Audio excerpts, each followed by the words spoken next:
विशालने स्वराच्या मनातील जागा हळूहळू व्यापायला सुरुवात केली होती. पण प्रोफेशनल जगात वैयक्तिक भावनांना स्थान नसतं हे दोघांनाही ठाऊक होतं. आता वळूया कथेच्या पुढच्या मोठ्या भागाकडे, जिथे त्यांच्या नात्यात एक नवीन वळण येणार आहे. काल रात्री विशाल स्वराच्या घरी येऊन गेला होता. त्या गोष्टीची धुंदी स्वराच्या मनावरून अजून उतरली नव्हती. सकाळी उठल्यापासून तिला आरशात बघताना स्वतःचा चेहरा वेगळाच वाटत होता. विशालने तिला फर्मचा कणा म्हटलं होतं. ही गोष्ट तिला खूप मोठी प्रेरणा देऊन गेली होती. तिने आज गडद निळ्या रंगाचा एक सुंदर कुर्ता निवडला. मनातून ती आज खूपच आनंदी होती. तिला माहिती होतं की आज पालिकेच्या ऑफिसमध्ये जाऊन पुन्हा त्या कडक ऑफिसरला सामोरं जायचं आहे. पण आज तिच्या पाठीशी विशाल उभा होता. स्वरा ऑफिसमध्ये पोहोचली तेव्हा पावसाने थोडी उसंत घातली होती. पुण्याच्या रस्त्यांवर साठलेलं पाणी आणि चिखल यातून वाट काढत ती आली. ऑफिसमध्ये शिरताच तिला विशालच्या केबिनमधून हसण्याचा आवाज आला. तिला नवल वाटलं, कारण विशाल ऑफिसमध्ये कधीच इतक्या मनमोकळेपणाने हसताना तिने पाहिलं नव्हतं. तिने आपली बॅग डेस्कवर ठेवली आणि रिसेप्शनवर असलेल्या रियाला विचारलं, रिया, सरांकडे कोण आलंय ग? रियाने आवाजात थोडी उत्सुकता आणत म्हटलं, अगं, विशाल सरांची जुनी मैत्रीण आली आहे, तन्वी. ती लंडनहून आर्किटेक्चरचं प्रगत शिक्षण घेऊन परतली आहे. सर खूप खुश दिसत आहेत. तन्वी हे नाव ऐकताच स्वराच्या मनात कुठेतरी एक बारीकशी कळ उमटली. तिला स्वतःचाच राग आला. विशाल सरांची कोणी मैत्रीण आली तर मला काय त्याचं, असं तिने मनाला बजावलं. पण तरीही तिचं लक्ष केबिनच्या काचेकडे जात होतं. केबिनमध्ये एक अतिशय स्टायलिश आणि मॉडर्न मुलगी बसली होती. तिचे केस खांद्यापर्यंत कापलेले होते आणि तिने वेस्टर्न फॉर्मल्स घातले होते. ती विशालशी खूप हक्काने बोलत होती. तेवढ्यात विशाल आणि तन्वी केबिन बाहेर आले. विशालने स्वराकडे पाहिलं आणि त्याला रात्रीची आठवण झाली. त्याच्या चेहऱ्यावर एक छोटासा बदल झाला. स्वरा, इकडे या, विशालने हाक मारली. स्वरा तिथे गेली. विशालने तन्वीची ओळख करून दिली. तन्वी, ही स्वरा, आमची सगळ्यात हुशार डिझायनर. आणि ही स्वरा, ही तन्वी, माझ्या कॉलेजमधील जवळची मैत्रीण. आम्ही लंडनमध्ये एकत्र काम केलं होतं. तन्वीने स्वराकडे एक तुच्छतेचा कटाक्ष टाकला, पण चेहऱ्यावर कृत्रिम हसू आणत म्हटलं, हाय स्वरा, विशाल तुझ्याबद्दल खूप कौतुकाने सांगत होता. कोल्हापूरची आहेस ना तू? तुझ्या कामात तू गावठी टच असेलच मग.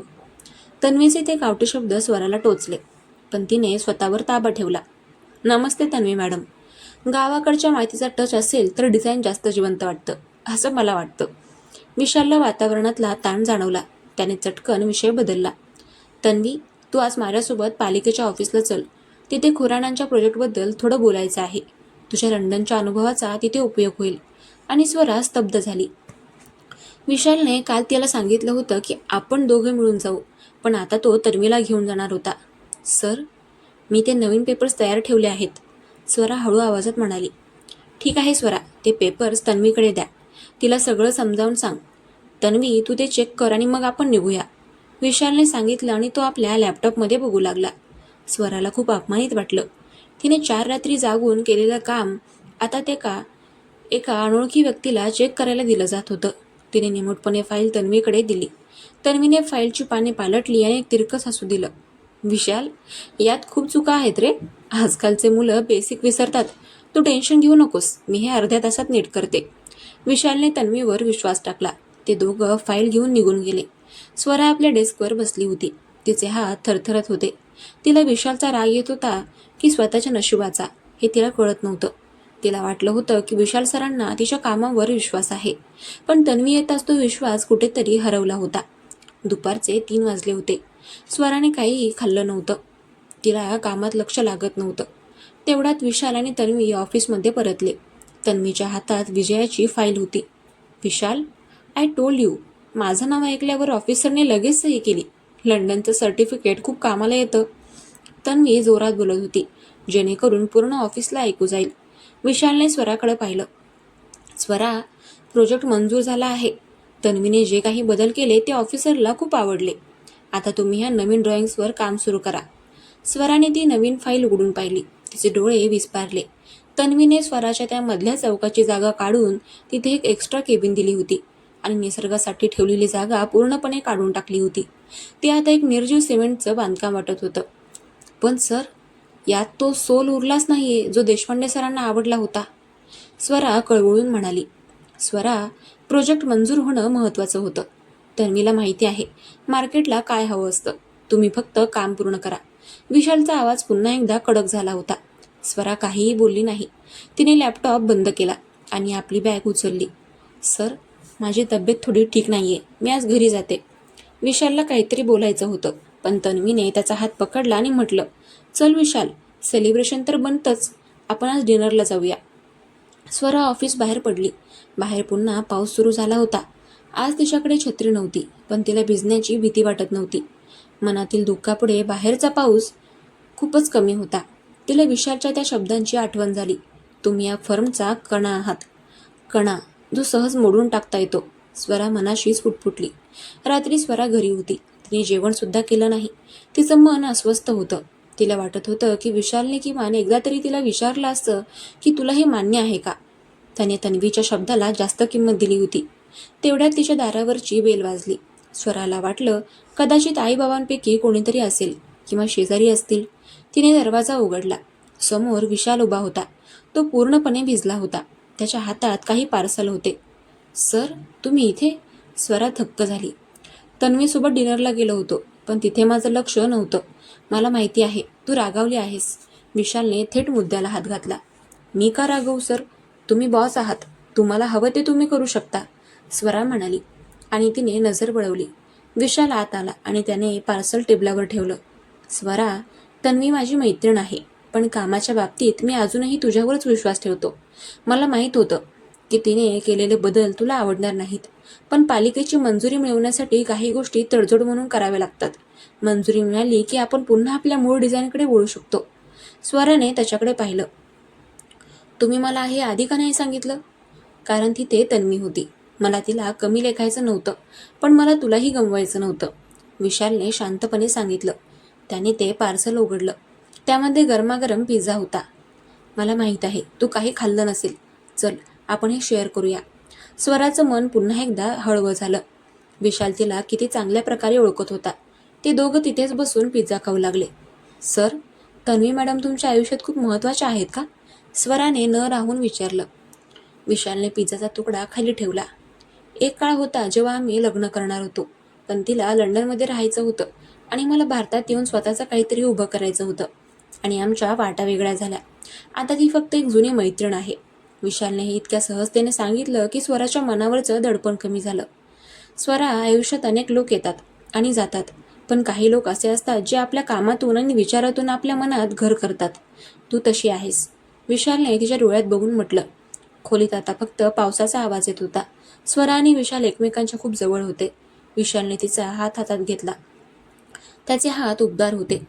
स्वरा, मला माहिती आहे की मी खूप कठीण माणूस आहे, पण तू आल्यापासून मला पुन्हा एकदा आयुष्यात रस वाटू लागलाय. मला सोडशील तर नाहीस ना? स्वराच्या डोळ्यातून अश्रू वाहू लागले. तिने विशालच्या खांद्यावर डोकं ठेवलं. कधीच नाही सर. त्या रात्री त्यांना समजलं की त्यांच्यातलं हे नातं आता फक्त एका बॉस आणि एम्प्लॉईचं राहिलं नव्हतं. ते दोन जीवाचं एकत्रीकरण होतं, जे एकमेकांना समजून घेत होतं.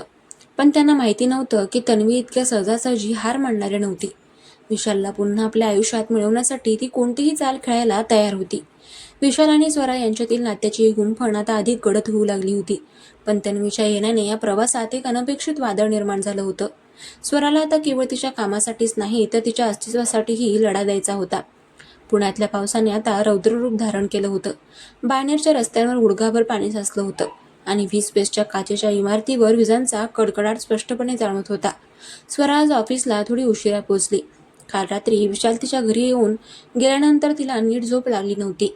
त्याच्या त्या स्पर्शातली ऊब आणि शब्दांमधला विश्वास तिला एक वेगळी शक्ती देऊन गेला होता. पण ऑफिसच्या गेटवर पाऊल ठेवताच तिला पुन्हा एकदा वास्तवाची जाणीव झाली. तिने पाहिलं की पार्किंगमध्ये विशालच्या गाडी शेजारी तन्वीची लाल रंगाची स्पोर्ट्स कार उभी होती. स्वराच्या मनात धस्स झालं. ही मुलगी इतक्या सकाळी इथे काय करते? तिने मनाला सावरलं आणि लिफ्टने 6व्या मजल्यावर पोहोचली. ऑफिसमध्ये शिरताच तिला जाणवलं की वातावरण नेहमीपेक्षा वेगळं आहे. विशालच्या केबिनमध्ये तन्वी आरामात बसली होती आणि विशाल तिला काहीतरी समजावून सांगत होता. स्वरा आपल्या डेस्कवर बसली होती आणि तिने लॅपटॉप सुरू केला. तिने ठरवलं की ती आता आज पूर्णपणे कामात लक्ष देईल आणि कोणालाही स्वतःवर हावी होऊ देणार नाही. 10 वाजता विशाल केबिनच्या बाहेर आला. त्याच्यासोबत तन्वी होती. तन्वीने आज मुद्दामून अतिशय महागडा आणि स्टाईलिश ड्रेस घातला होता.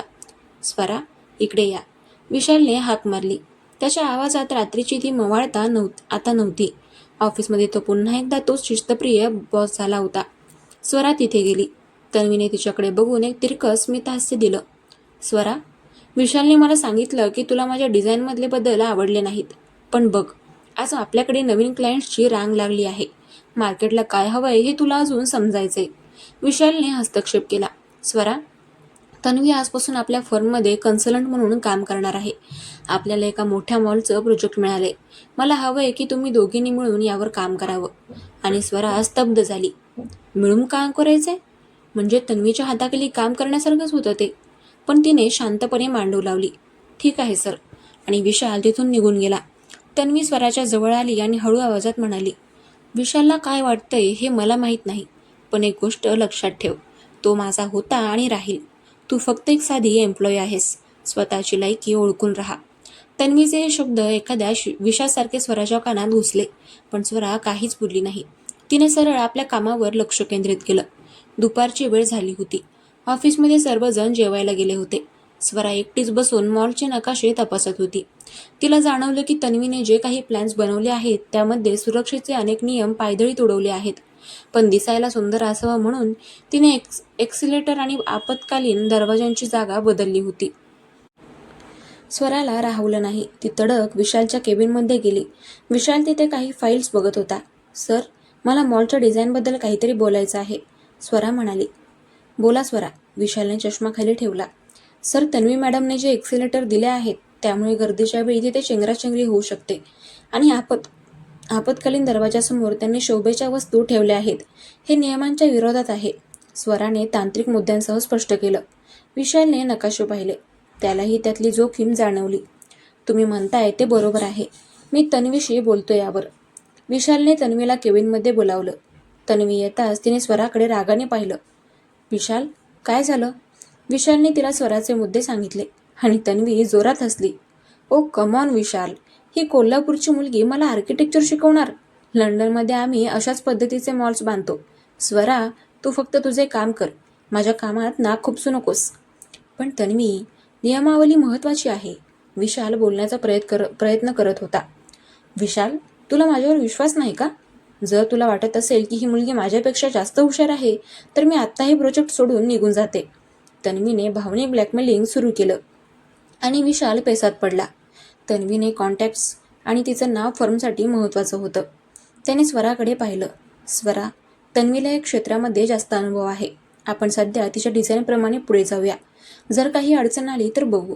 स्वराला खूप वाईट वाटलं. विशालने पुन्हा एकदा तिच्या सत्यापेक्षा तन्वीच्या अहंकाराला साथ दिली होती. ती काही न बोलता केबिन बाहेर आली. तिला जाणवलं की ऑफिसमध्ये आता तिची जागा उरली नाहीये. संध्याकाळी पाऊस खूप वाढला होता.